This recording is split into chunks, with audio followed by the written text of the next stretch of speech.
d block elements.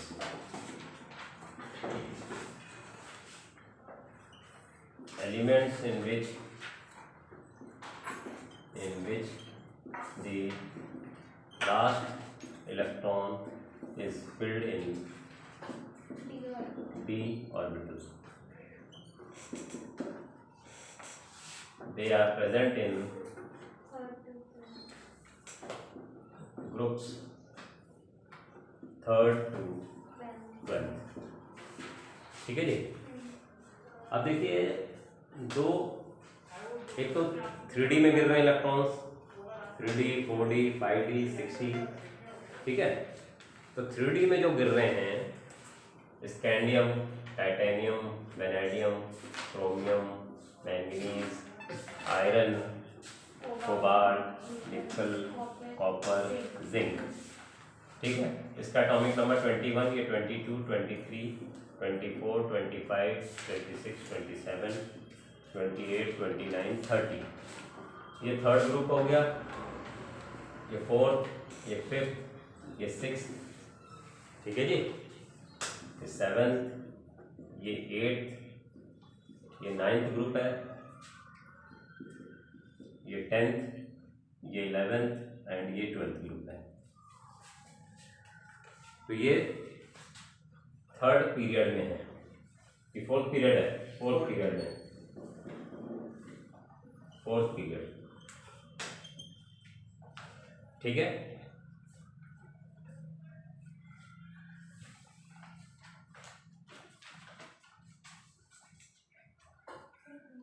ठीक है, तो 5th पीरियड है, जो डी उसमें गिर रहे हैं, ये 3D में गिर रहे हैं इलेक्ट्रॉन्स, 5th में 4D में गिर रहे हैं, नहीं इट्रियम जर्कोनियम वाला है। यारी जरा निभाना मौत तक, रुकावटें राह में पड़ेगी आगे चल के। हाँ, इसका yttrium, zirconium, niobium, molybdenum, technetium, ruthenium, rhodium, palladium, silver, cadmium. यारी जरा निभाना मौत तक, रुकावटें राह में पड़ेंगी आगे चढ़कर। कहीं भी किसी तरह भी याद करो, कुछ भी, कोई भी आप याद कर सकते हो। और ये शक्ति विकर्मन फीको नीको जिन, शक्ति विकर्मन फीको नीको जिन, Sachin Tendulkar very crazy man, फिर कोई नई सेंचुरी जमाएगा, सुंदरी तू विवाह कर मुझसे, फिर कोई नहीं कहेगा जान। ठीक है, जितना टेढ़ा मेढ़ा करोगे याद उतनी जल्दी होगा। निमोनिक्स बनानी चाहिए छोटी छोटी, ताकि आपको चीज़ें याद हो जाएं। ठीक है, यारी जरा निभाना मौत तक, रुकावटें राह में पड़ेंगी आगे चढ़ के, सिल्वर कैडमियम है ये। ठीक है जी, समझ में आ गया। अपने मन से भी बना सकते हो, पर बने बनाए हैं वो भी ठीक ही हैं आपके लिए, कोई दिक्कत वाली है नहीं। 6th पीरियड को देख लेते हैं। हाँ, ला हफ्ता वरना रे ऑस्मियम इधर पिटाई और होगी। ला हफ्ता वरना रे, ऑस्मियम इसका नाम है ना, तो ऑस्मियम इधर पिटाई और होगी। या यूँ भी है, ला हफ्ता वरना रे उस इरेडियम प्लेटिनम रॉड से पिटाई और होगी। इसी तरह भी याद कर लो।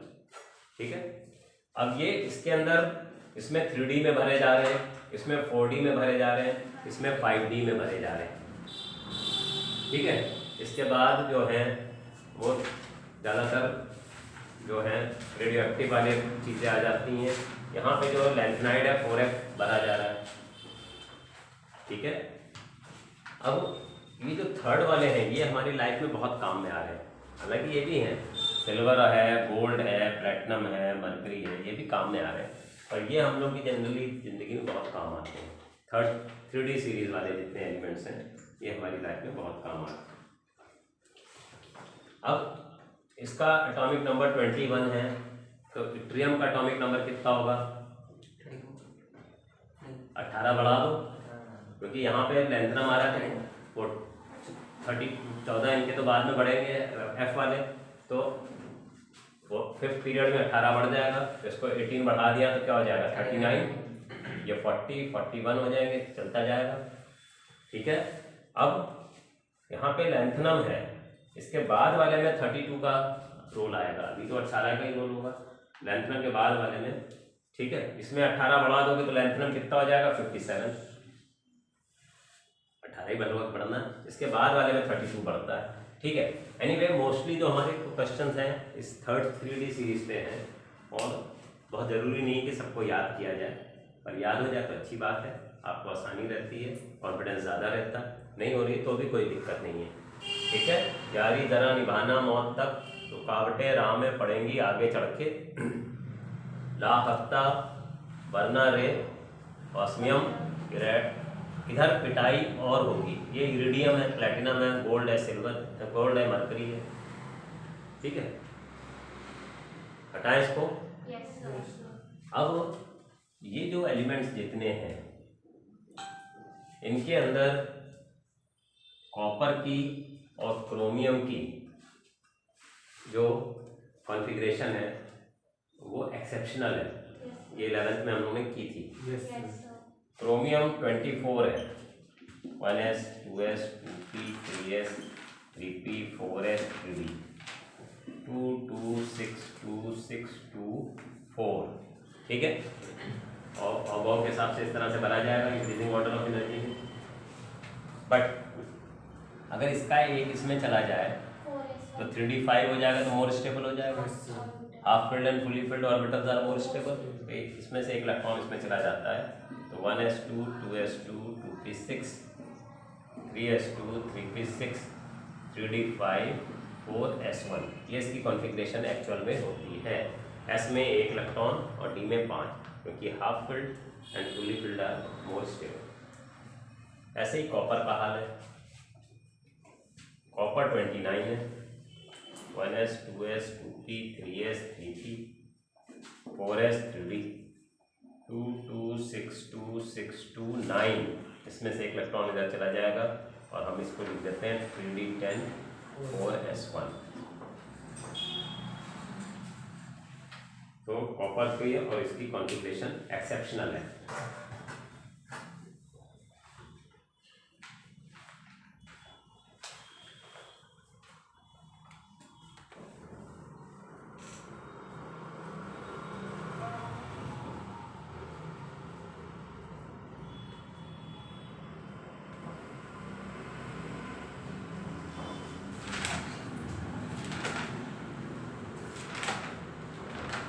एनसीईआरटी ने क्वेश्चन पूछा है कि जो 3D सीरीज है ये 4th पीरियड वाली, इसमें कौन सा ऐसा एलिमेंट है which is more stable in +1 oxidation state, या जो +1 ऑक्सीडेशन स्टेट ज़्यादा दिखाना चाहता है कोई आपकी नज़र में?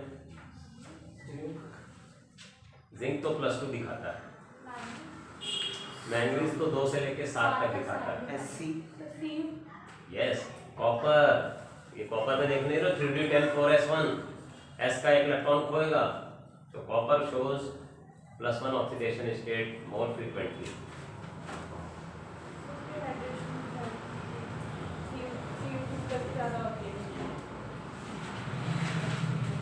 बुशरा को बताना है copper Cu+ is more stable या Cu2+। कॉपर का कौन ज्यादा है? Cu2+ is more stable, Y?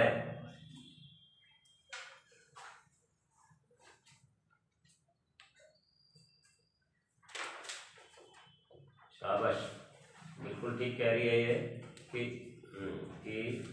जो आयन छोटा होगा और चार्ज ज़्यादा होगा उसकी पोलराइजिंग पावर ज़्यादा होगी, उसकी हाइड्रेशन एंथैल्पी ज़्यादा होगी।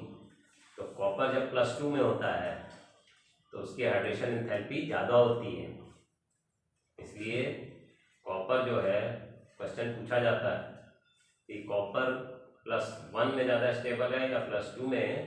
और पानी में जब हम कॉपर को डालते हैं तो वो डिस्प्रोपोर्शनेट कर जाता है Cu+ से Cu2+ में। यहाँ पे हम इसको हटा देते हैं और यहीं पे क्वेश्चन को लिख लेते हैं उसको।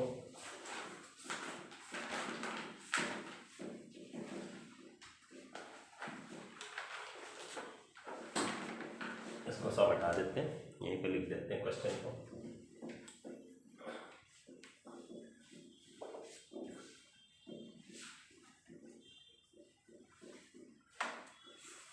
दो क्वेश्चन हमारे नज़र में कॉपर के आ गए। एक तो क्वेश्चन पहला लिख लें, which element in 4th period या 3D सीरीज क्या है,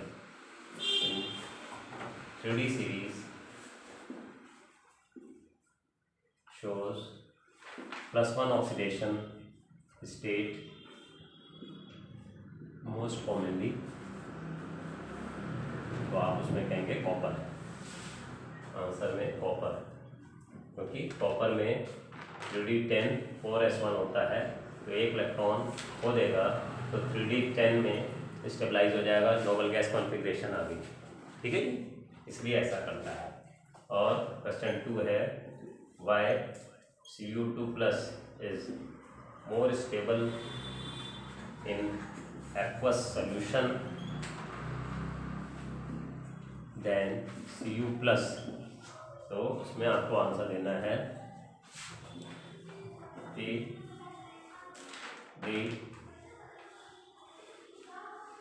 अकॉर्डिंग टू फजांस रूल कह लो, according to Fajans rule when charge upon radius ratio is high,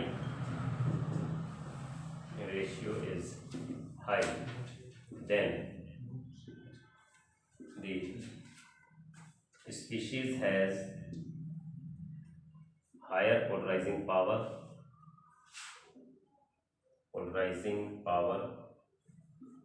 therefore its hydration enthalpy is high।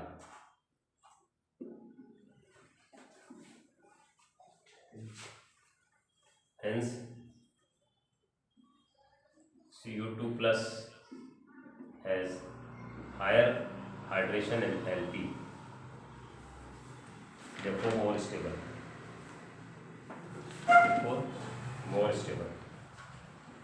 ठीक है। पानी के अंदर अगर Cu+ है तो ये डिस्प्रोपोर्शनेट कर जाता है Cu2+ और Cu में, दो मॉलिक्यूल्स इसके हैं, तो एक में इसका ऑक्सीडेशन हो गया और एक में इसका रिडक्शन हो गया, क्योंकि Cu+ लेस स्टेबल है, it will try to acquire Cu2+ oxidation state, तो ये अपने आप डिस्प्रोपोर्शनेट कर जाता है एक्वस सॉल्यूशन में। ठीक है बच्चों, उठाइए।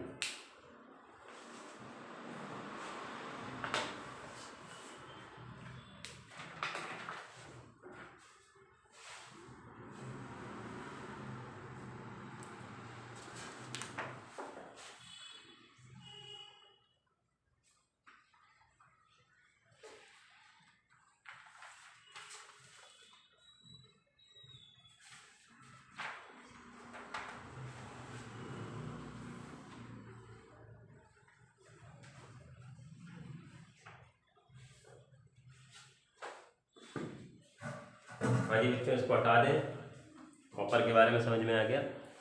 अब 3D सीरीज में ये कह रहे हैं कि जो जिनमें कौन सा ऐसा है एलिमेंट जो वेरिएबल ऑक्सीडेशन स्टेट नहीं दिखाता 3D वाले में।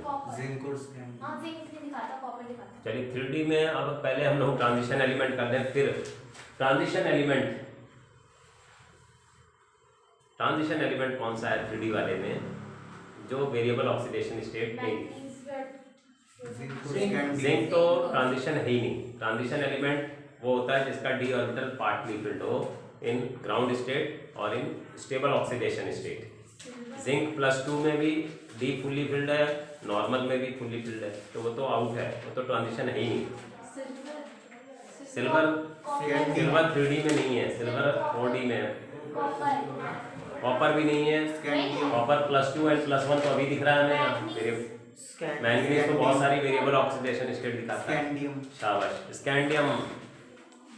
स्कैंडियम जो है वो वेरिएबल ऑक्सीडेशन स्टेट नहीं दिखाता। पहले हम लोग ट्रांजिशन एलिमेंट की डेफिनेशन लिख लें, फिर इस क्वेश्चन को ट्रांजिशन एलिमेंट के टर्म में लिखा जाए, तब ज़्यादा अच्छा आएगा।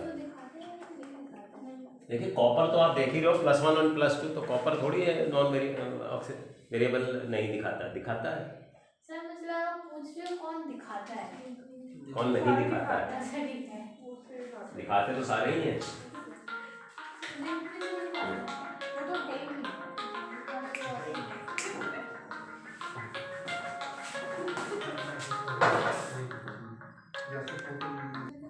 नेक्स्ट हम लोग आ जाते हैं, हम लोग लिख लेते हैं ट्रांजिशन एलिमेंट्स क्या होते हैं। What are transition elements? हाँ जी बताइए, ट्रांजिशन एलिमेंट्स क्या होते हैं? सर जिसका आउटरमोस्ट शेल के इलेक्ट्रॉन और पेनिट्रेट शेल के इलेक्ट्रॉन पार्ट लेते हैं। ट्रांजिशन एलिमेंट्स यस, जिनका d ऑर्बिटल पार्टली फिल्ड होता है इन ग्राउंड स्टेट और in their stable oxidation state, उनको ट्रांजिशन एलिमेंट्स कहते हैं। आंसर में लिखोगे elements whose d orbitals are partly filled in ground state or in their stable या common oxidation states, in their stable common oxidation states। ठीक है, जो ठीक है जी, इन देयर ग्राउंड स्टेट और in their stable oxidation state. अब ध्यान दीजिए, स्कैंडियम से लेके कॉपर तक अनपेयर्ड इलेक्ट्रॉन्स नहीं हैं, कोई दिक्कत है नहीं। जिंक के केस में फुल्ली फिल्ड है।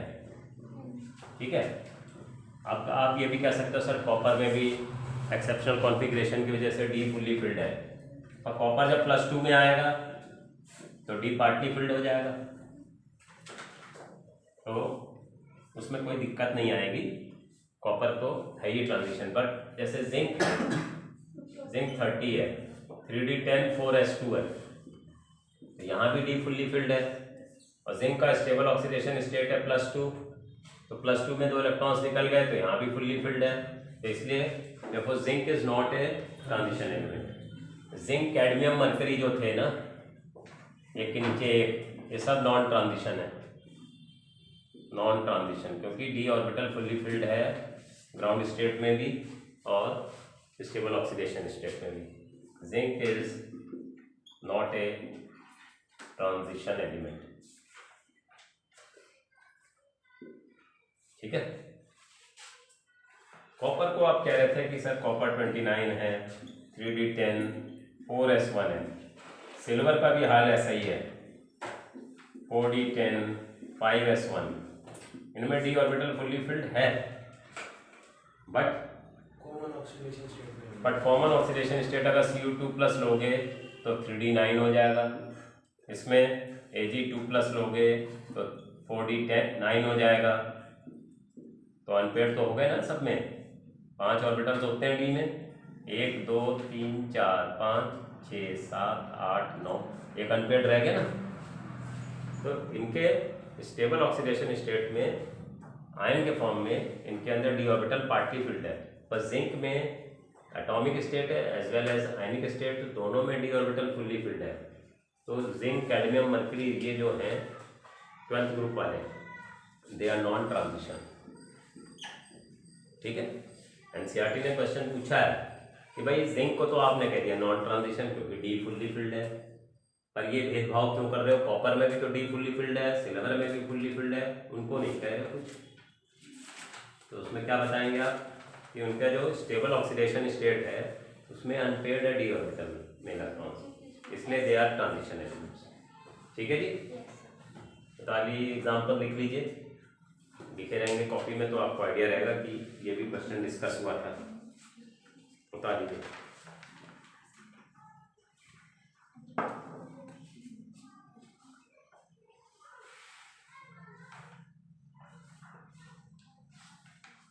नेक्स्ट क्वेश्चन इसके बाद देखेंगे, अभी से उतार लो इसको।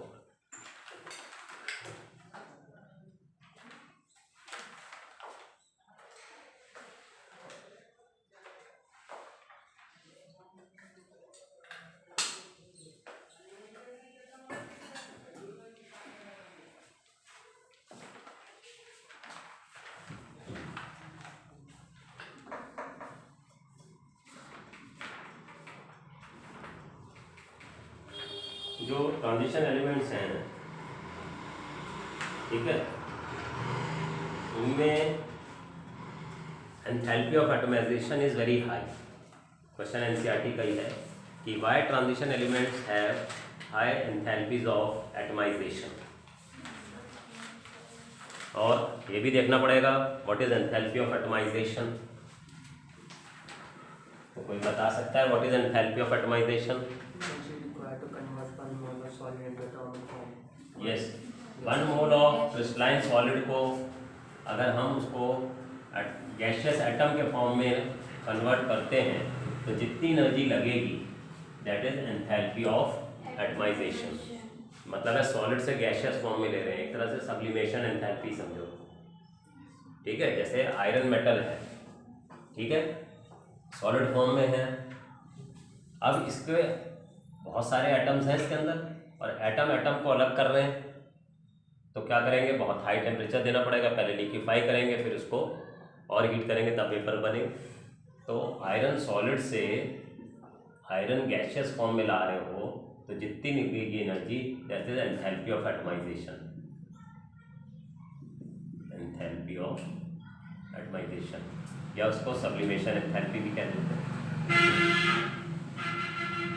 ठीक है, तो सब्लिमेशन मेटल के लिए तो चल जाएगा, पर कभी कभी गैसेस में जैसे Cl2 को तोड़ रहे हो तो Cl में, तो इसमें भी इसको भी एटमाइजेशन कह देते हैं।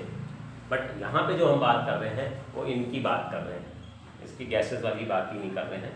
Enthalpy of atomization is the amount of energy required to convert 1 mole of crystalline solid into gaseous atoms. अब जितने भी ट्रांजिशन एलिमेंट्स हैं उनमें एंथैल्पी ऑफ एटमाइजेशन हाई क्यों है? वाई? हाँ, enthalpy of atomization of transition elements is high. हम ये कहेंगे कि इनके अंदर अनपेयर्ड इलेक्ट्रॉन्स होते हैं, उसकी वजह से मेटेलिक बॉन्डिंग स्ट्रांग हो जाती है। जितने ज़्यादा अनपेयर्ड इलेक्ट्रॉन्स होंगे उतनी ज़्यादा मेटेलिक बॉन्डिंग होगी, और जितनी मेटेलिक बॉन्डिंग ज़्यादा होगी एटम एटम को सेपरेट करना मुश्किल होगा, ज़्यादा एनर्जी लगेगी। मेटेलिक बॉन्डिंग का मतलब क्या है? What do you mean by metallic bonding? Sir कि जो आपस में बॉन्डिंग होगी। मेटेलिक बॉन्डिंग में हम ये मान के चलते हैं यस कि जो मेटल्स होते हैं उनमें हम ये मानते हैं कि आउटर मोस्ट शेल के electrons they are free to move around on the metal surface. इस तरह से मान लिया जाता है ना कि मेटल का सरफेस है, सोडियम है, जैसे 11 होता है तो 281 होता है, तो इसमें ये मानते हैं कि सोडियम का एक इलेक्ट्रॉन उससे बाहर निकल गया है और दूसरा सोडियम का भी बाहर निकल गया है। अब ये पॉजिटिव नेगेटिव है और इसके ऊपर पॉजिटिव चार्ज चढ़ा हुआ है, इसको कर्नल कह रहे हैं। कर्नल मतलब अंदर की गिरी, गरी के गोले के ऊपर का हटा दो, अंदर का जो निकलेगा उसको हम क्या कहेंगे? गिरी कहते हैं हिंदी में, इंग्लिश में कर्नल कहेंगे। एलमंड कर्नल, कोकोनट कर्नल, है ना।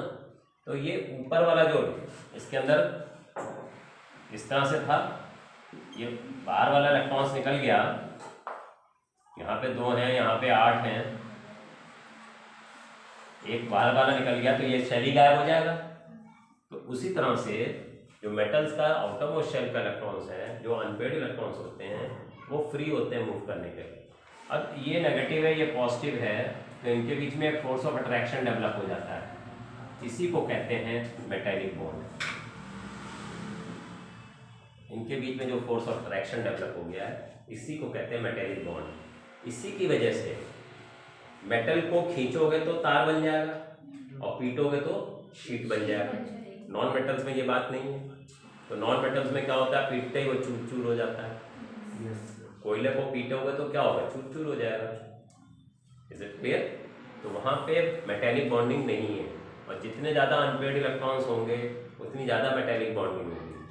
तो जितने भी ट्रांजिशन एलिमेंट सबके पास अनपेयर्ड इलेक्ट्रॉन्स हैं डी ऑर्बिटल में, तो सब में मेटेलिक बॉन्डिंग स्ट्रॉन्ग है, इसलिए उसकी वजह से एंथैल्पी ऑफ एटमाइजेशन हाई होती है। ठीक है जी, इसको लिख लेते हैं शॉर्ट में।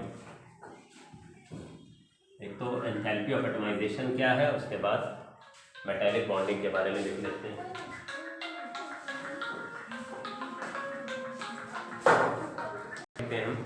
एंथैल्पी ऑफ एटमाइजेशन क्या होती है वो लिखते हैं पहले। तो enthalpy of atomization is the amount of energy required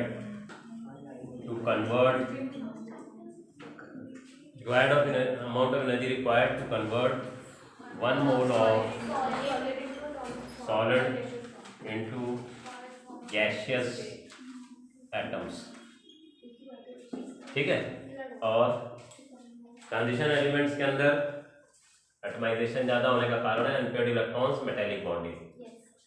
ठीक है, as transition elements have unpaired electrons, therefore their metallic bonding is strong. Therefore their metallic bonding is strong. Hence enthalpy of atomization is high. Enthalpy of atomization is high। ठीक है जी। Question यो भी पूछा है कि why chromium is exceptionally hard. तो बता सकता है कि क्रोमियम एक्सेप्शनली हार्ड क्यों है?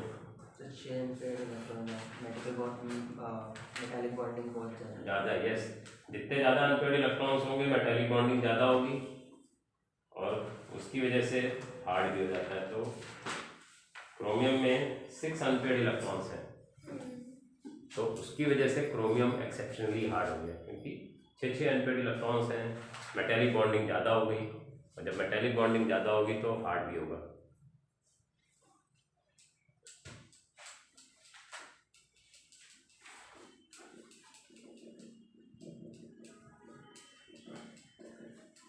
अब क्वेश्चन है कि transition elements variable oxidation states क्यों शो करते हैं? Why transition elements show. क्योंकि उसमें आउटर मोस्ट और पेनिट्रेट शेल के दोनों के इलेक्ट्रॉन रिएक्ट करते हैं। Why transition element show variable oxidation states. ठीक है, कि जो आउटर मोस्ट शेल है और जो पेनल्टीमेट शेल है, दोनों के इलेक्ट्रॉन्स बॉन्ड फॉर्मेशन में पार्टिसिपेट करते हैं। क्यों? क्योंकि दोनों की एनर्जीज आर क्वाइट सिमिलर, ये कारण है। ठीक है, जैसे आप मैंगनीज का केस देख लेते हैं। मैंगनीज में 25 प्रोटॉन्स हैं, 25 इलेक्ट्रॉन्स हैं। तो मैंगनीज की बात करके हम समझाते हैं इसको।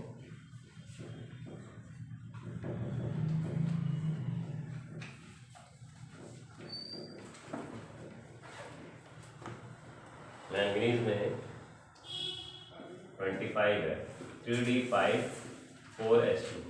तो ये 4s के इलेक्ट्रॉन्स जो हैं ये भी पार्टिसिपेट कर रहे हैं, और 3d के हैं ये भी पार्टिसिपेट कर रहे हैं। अगर मैंगनीज 25 प्रोटॉन्स लिए बैठा है, फर्स्ट सेकंड शेल 4 शेल्स हैं, यहाँ 4s में 2 इलेक्ट्रॉन्स बैठे हैं, और यहाँ 3D में 5 इलेक्ट्रॉन्स बैठे हुए हैं। ठीक है जी। तो अब क्या होगा कि यहाँ के 2 इलेक्ट्रॉन्स भी निकल सकते हैं और 3D में 5 हैं और 5 अनपेयर्ड हैं, तो ये एक एक करके निकल सकते हैं। तो मैंगनीज जो है +2 +3 +4 +5 +6 +7 तक ऑक्सीडेशन स्टेट दिखा सकती है। सर इसकी +2 ज़्यादा स्टेबल है कि +7?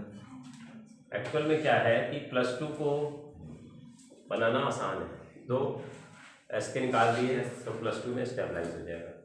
Yes sir. ठीक है ना, बट बहुत एनर्जी दोगे तो +7 पे पहुंच सकता है, तो उसमें एनर्जी बहुत देनी पड़ेगी।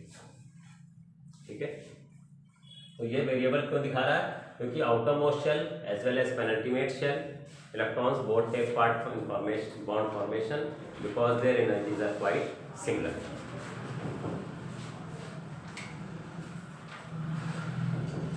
Transition elements,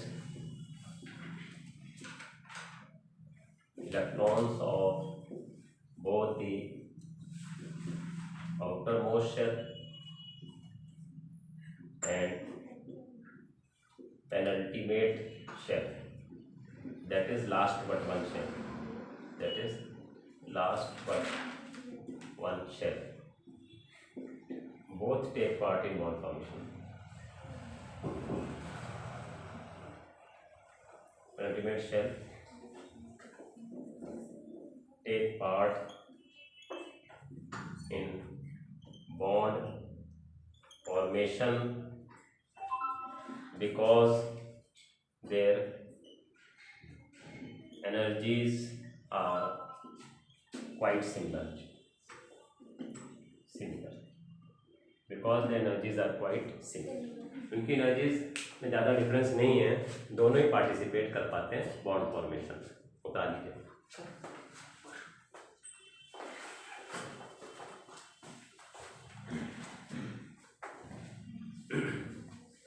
सर पेनल्टीमेट का दोबारा बता दूं। ये आखिरी है, ये आउटरमोस्ट शेल है, ये अंदर वाला पेनल्टीमेट शेल कहलाता है। इसको आउटरमोस्ट शेल कह रहे हो, इसको अल्टीमेट भी कह सकते हो, आउटरमोस्ट या अल्टीमेट शेल। इसके अंदर वाला जो है वो पेनल्टीमेट है। Okay sir. और इसके अंदर वाला होता तो एंटी पेनल्टीमेट, एफ वाले जो होते हैं एंटी पेनल्टीमेट में।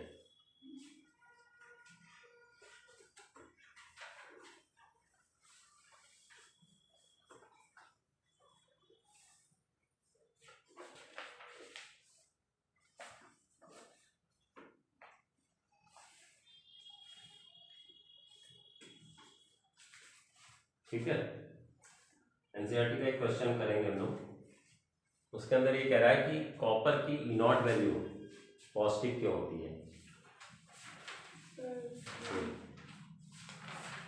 E0 वैल्यूज किस पे डिपेंड करती है?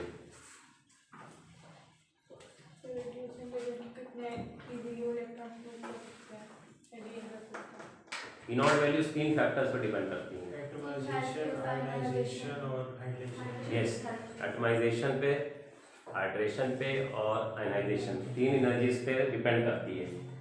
अब होता क्या है कि कॉपर की एंथैल्पी ऑफ एटमाइजेशन हाई है, एटम एटम में करने के लिए हाई है, और आयनाइजेशन भी हाई है, देनी पड़ती है ये energies. But hydration enthalpy come negative है, हाइड्रेशन एंथैल्पी नेगेटिव होती है, वो निकलती है। देखिए, इलेक्ट्रॉन को निकालने के लिए आयनाइजेशन एनर्जी देनी पड़ती है, और सॉलिड को गैसियस फॉर्म में लाने के लिए एंथैल्पी ऑफ एटमाइजेशन देनी पड़ती है। बट जब पानी में डालते हैं और वो सब्सटेंस हाइड्रेट होता है तो वो एनर्जी निकलती है, हाइड्रेशन एंथैल्पी नेगेटिव होती है। तो कॉपर के केस में हाइड्रेशन एंथैल्पी कम नेगेटिव है, और एंथैल्पी ऑफ एटमाइजेशन और एंथैल्पी ऑफ आयनाइजेशन हाई है, वो पॉजिटिव है, इसलिए ओवरऑल पॉजिटिव हो जाता है। ठीक है, तो ये बात हम लोग लिख लेते हैं। एनसीईआरटी ने क्वेश्चन पूछा है, उसी को क्वेश्चन को लिखते हैं, फिर आंसर लिख देते हैं शॉर्ट में।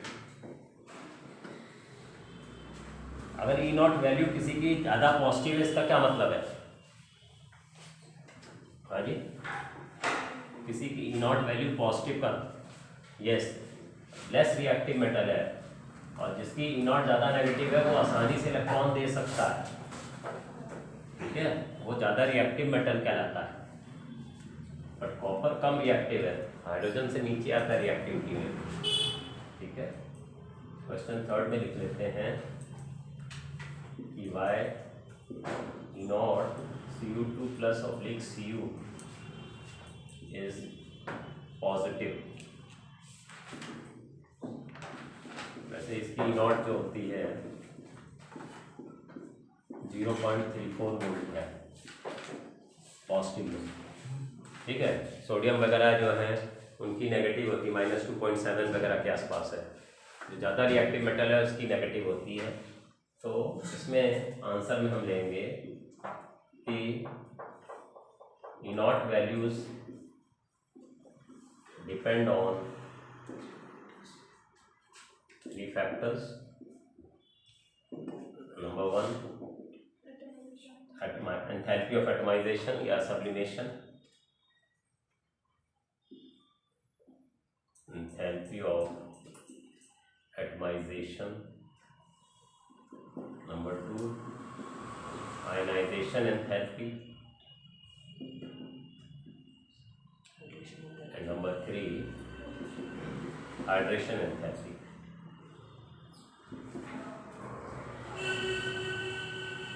In case of copper, enthalpy of hydration, बल्कि ये लिखते हैं enthalpy of atomization and ionization are high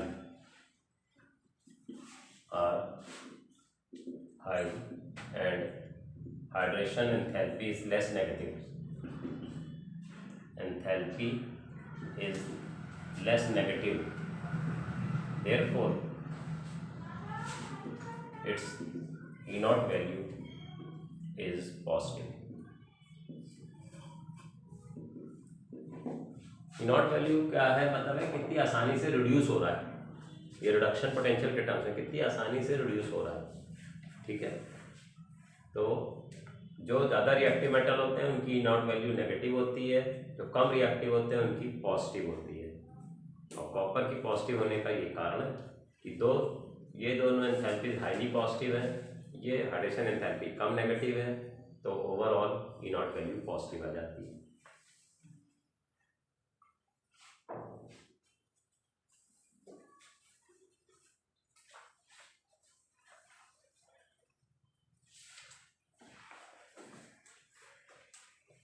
transition elements जो होते हैं they can form coordination compounds more easily या they can form complexes more easily. हाँ जी,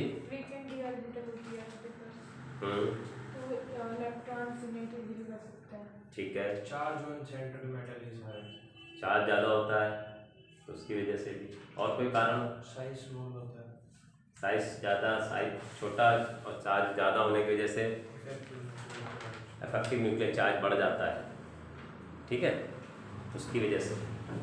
देखिए क्वेश्चन मैं लिख रहा हूँ,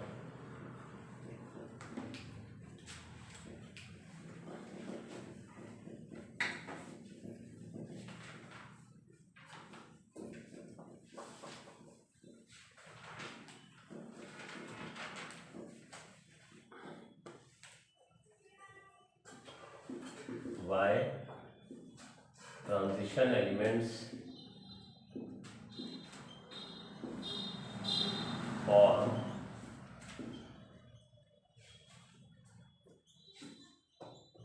complexes easily, जैसे CrNH3 ON6 3 पॉजिटिव, ये भी एक कॉम्प्लेक्स है, ठीक है, स्क्वायर ब्रैकेट में है। तो क्यों कॉम्प्लेक्सेस बना पाता है?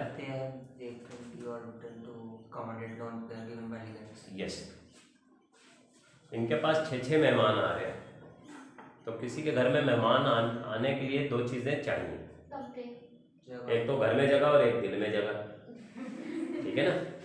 घर में जगह होगी तो ही मेहमान आके रह पाएंगे, और दिल में जगह नहीं होगी तो फिर आ भी गए तो भी कोई फायदा नहीं। तो एक्चुअल में क्या है, क्रोमियम के ऊपर +3 चार्ज है, तो साइज छोटा है और चार्ज ज़्यादा है, तो इसकी वजह से जो ये लोन पेयर देगा 6-6, उसको होल्ड करने की कैपेसिटी बढ़ जाएगी, स्टेबलाइज हो जाएगा। दूसरी बात है, ये जो लोन पेयर देंगे, क्रोमियम के पास d ऑर्बिटल खाली है, तो ट्रांजिशन एलिमेंट्स के पास d ऑर्बिटल खाली होते हैं, तो उसके अंदर लोन पेयर रखे जा सकते हैं, तो इसलिए ये कॉम्प्लेक्सेस आसानी से बना पाएंगे। पर और जो एलिमेंट्स हैं जिनके पास d ऑर्बिटल खाली नहीं है या जिनकी इफेक्टिव न्यूक्लियर चार्ज ज़्यादा नहीं है, वो तो बना नहीं पाएंगे। ठीक है, तो जो कोऑर्डिनेशन कंपाउंड्स में जब हम लोग वर्नर्स थ्योरी पढ़ते हैं, उसमें उसके वर्नर्स की लिमिटेशंस भी पूछी जाती हैं। तो एक लिमिटेशन हम ये भी कहते हैं कि Werner was not able to tell why certain elements form coordination compounds whereas others do not. ज़्यादातर उसने देखा कि डी ब्लॉक वाले एलिमेंट्स जो हैं, ट्रांजिशन एलिमेंट्स, वो बना रहे हैं, और जो एस वाले हैं, पी वाले हैं, वो नहीं बना रहे।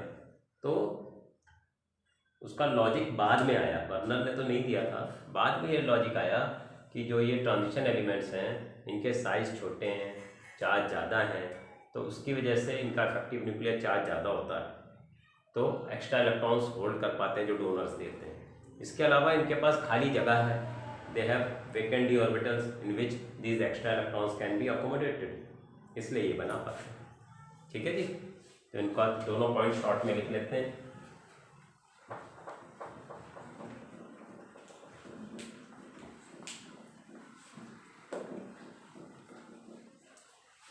यहाँ पे लिख देते हैं as size of transition elements is small, as size of transition elements, transition elements क्या है, elements is high and size is small and charge is high, therefore their effective nuclear charge is high to hold extra lone pair of electrons given by donors, and also they have vacant d orbitals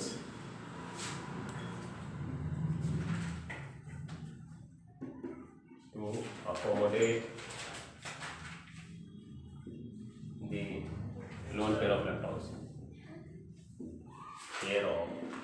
electrons, ठीक है।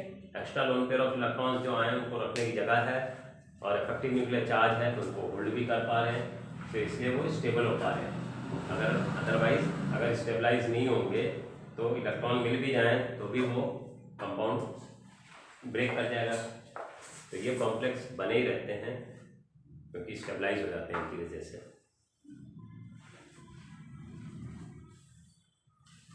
एक NCERT का question और है, उसको इन्होंने spin on the magnetic moment दे रखा है, उसको हम यहाँ पे लिख देते हैं नीचे, इसको आप उतार लीजिए। क्वेश्चन 5 ले लेते हैं। कह रहा है calculate the magnetic moment in aqua solution, calculate the magnetic moment in aqueous solution of divalent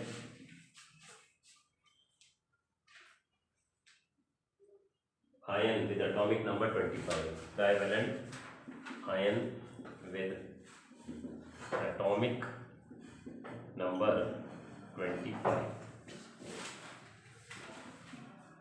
question ऊपर वाला आंसर करा लीजिए। फिर नीचे वाला देखिए इसको, इसके लिए आपको मैग्नेटिक मोमेंट निकालने का फॉर्मूला मालूम होना चाहिए। है मालूम किसी को? Yes, n/n+2 under root. ठीक है, तार इसको तो क्वेश्चन को तारो फिर आंसर लिखते हैं।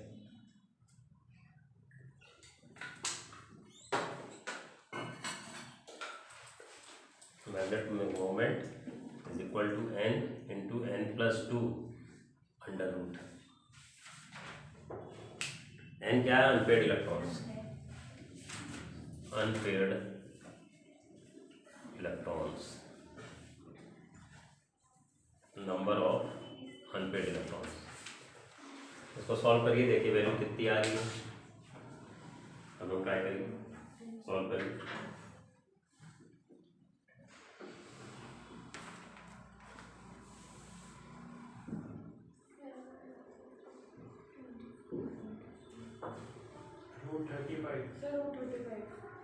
और का क्या आ रहा है? आपका रूट 35 आ रहा है, किसी का अलग भी आ रहा है।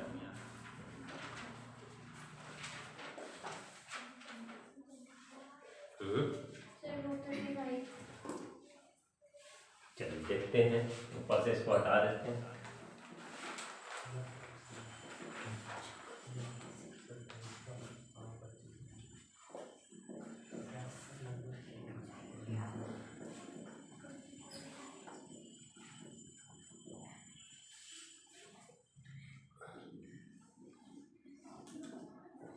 देखिए मेटल है, एटॉमिक नंबर 25 है, ठीक है, और 2 पॉजिटिव कह रहा है।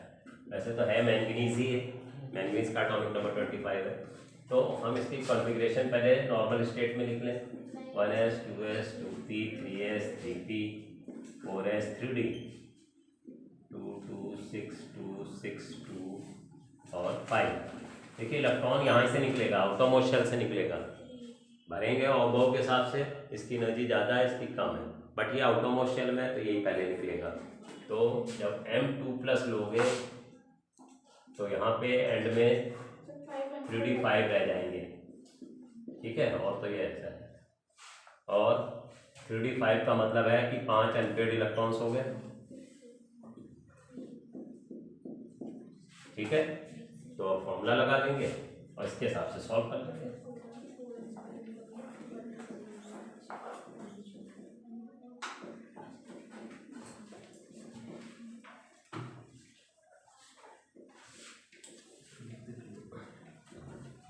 फॉर्मूला आपका क्या है? Root n × n+2। n जो है अनपेड इलेक्ट्रॉन्स हैं, 5 अनपेड इलेक्ट्रॉन्स हैं, तो 5 × 7 हो जाएगा, ठीक है। Magnetic moment is equal to n × n+2, this is equal to 5 × 7 is equal to √35। इसका यूनिट होता है बोहर्स मैग्नेटॉन। देख लो, ठीक है। क्वेश्चन को ऐसे भी कर सकते हैं कि कोई एलिमेंट है, उसका एटॉमिक नंबर 27 दे दिया और उसके अंदर पूछ रहे हैं। अगर मान लीजिए आयरन कोबाल्ट निकल है, ठीक है, आयरन कोबाल्ट में देते हैं 27, कोबाल्ट है 27, इसका 2+ करें तो इसका मैग्नेटिक मोमेंट कितना आएगा?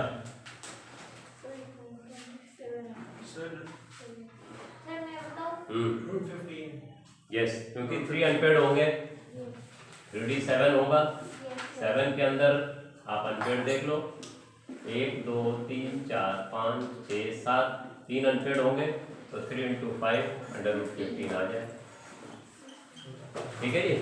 तो इस तरह से निकाल सकते हैं। ओके, यहीं तक रखा जाए बच्चों, ठीक है, यहीं तक रखते हैं। किसी को कोई डाउट है तो